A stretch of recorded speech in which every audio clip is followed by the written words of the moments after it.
આજે આપણે ફિલોસોફી અને એની બ્રાન્ચીસ વિશે ભણીશું. તો પહેલાં તો જે ફિલોસોફી વર્ડ છે એને બેમાં બાયફિકેટ કરવામાં આવેલું છે. એ છે ફિલોસ પ્લસ સોફિયા. ગ્રીક વર્ડ ઉપરથી એને લેવામાં આવ્યું છે. એ છે ફિલોસ એન્ડ સોફિયા.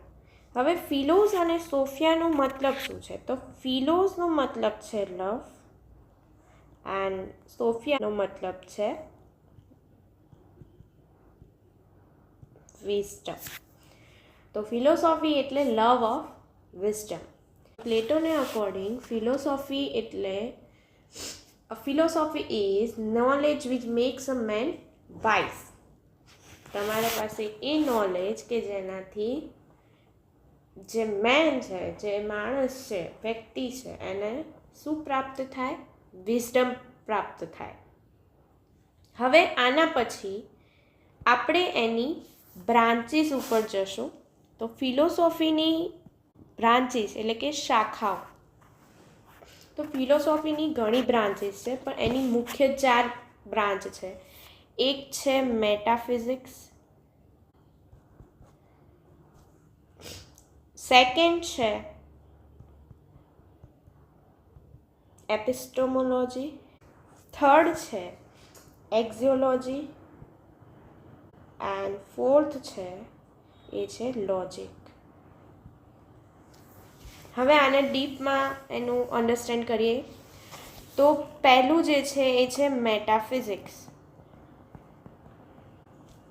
તો મેટાફિઝિક્સનો મતલબ થાય છે science beyond the physical means. મેટાફિઝિક્સનો મતલબ થાય છે science beyond the physical mean. ભૌતિક વસ્તુને પરેનું વિજ્ઞાન એટલે મેટાફિઝિક્સ. એને બીજા શોર્ટમાં કહીએ તો એક અલ્ટિમેટ રિયાલિટી દર્શાવે છે. શું દર્શાવે છે? અલ્ટિમેટ રિયાલિટી દર્શાવે છે. એના પછી નેક્સ્ટ આપણે લઈએ એ છે એપિસ્ટેમોલોજી. તો એપિસ્ટેમોલોજી જે છે એની અંદર એ શું સૂચવે છે? એ સૂચવે છે which deals with theory of knowledge. શેના સાથે ડીલ કરે છે? થિયરી ઓફ નોલેજ સાથે.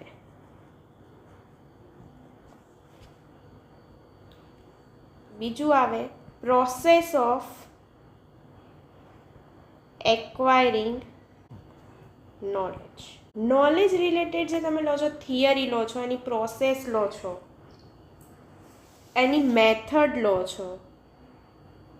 નોલેજ શેના થ્રુ પ્રાપ્ત કર્યું? કઈ કઈ મેથડથી પ્રાપ્ત કર્યું?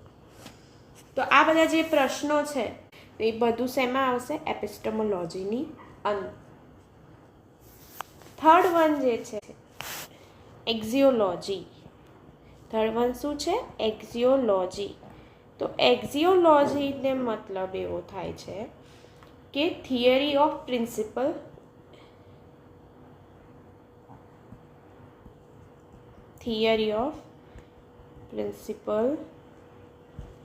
આ પ્રિન્સિપાલ નથી, એ પ્રિન્સિપલ છે. સિદ્ધાંત, વેલ્યુઝ, બિલીવ્સ, એથિક્સ એન્ડ એસ્થેટિક્સ. એસ્થેટિકનો મતલબ થાય છે બ્યુટી. નેક્સ્ટ છે એની ફોર્થ વન જે બ્રાન્ચ છે એ છે લોજિક. શું છે? લોજિક. તો લોજિક એટલે તમે કોઈ બી વસ્તુ પાછળ કંઈક એવું કહેવાય છે ને કે લોજિક વાપર્યું, એની પાછળનું રીઝન. શું છે? રીઝન.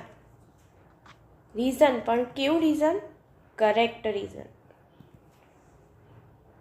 એના પ્રત્યેનો કોઈ બી વસ્તુ પ્રત્યેનો રેશનલ વ્યૂ.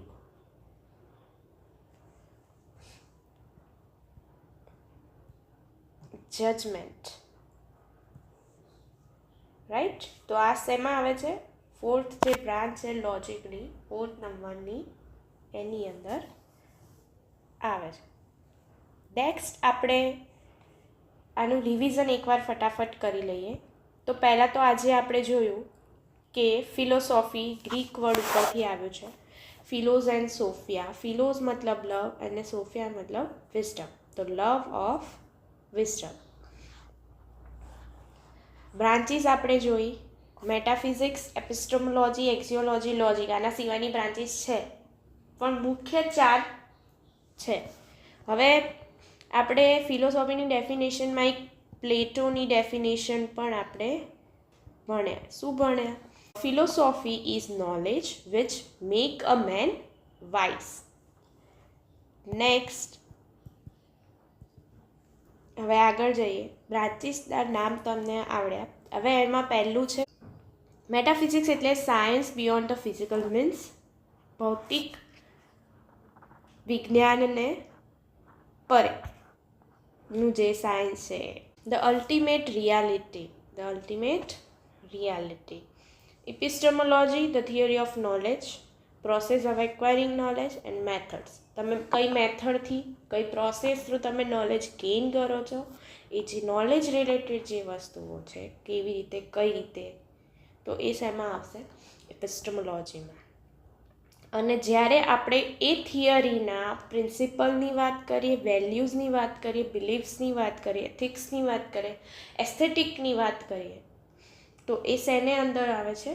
એક્ઝિયોલોજી. આ તમને હું મેઇન પોઈન્ટ્સ કહું છું જેથી તમને બ્રાન્ચીસ સમજવામાં ખબર પડે કે કોઈ પ્રશ્ન પૂછ્યો છે તમને, કોઈ બી નોલેજ એક્વાયર કરવા માટે તમે એક પ્રોસેસ ફોલો કરી છે, રાઈટ? એવો પ્રશ્ન પૂછે, which process do you follow to acquire knowledge? તો આ શેને રિલેટેડ, કઈ બ્રાન્ચને રિલેટેડ પ્રશ્ન છે? તો શેને રિલેટેડ છે? એપિસ્ટેમોલોજી. Reason, logic, right?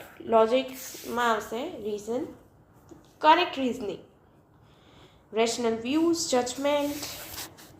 તો આજે આપણે ફિલોસોફીની ડેફિનેશન અને એની બ્રાન્ચીસ વિશે જાણ્યા. હવે આપણે ડીપમાં મેટાફિઝિક્સ વિશે ભણીશું, પણ એ છે નેક્સ્ટ લેક્ચરની અંદર. So thank you. Please like, share and subscribe.